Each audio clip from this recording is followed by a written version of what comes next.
How to duplicate clips in CapCut. Hello guys, this is Atticus and welcome back to another tutorial video.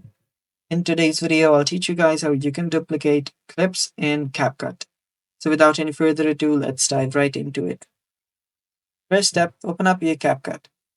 And after you open up your CapCut, make sure that you've imported your clips. So here, if you want to duplicate this entire clip, the easiest way is simply selecting the clip. Make sure that you've selected the clip. Then press Ctrl plus C to copy the clip, and Ctrl V to paste it.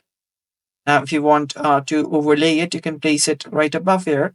Or if you want to place it right after one after another, you can place it here as well. And that's how you do this. Now, if you want to copy the clip by simply cutting one, you can just let me remove this first. Just cut a clip here, and after you cut a clip, you can then see the clip, select that clip, and again Control C and Control V to paste it.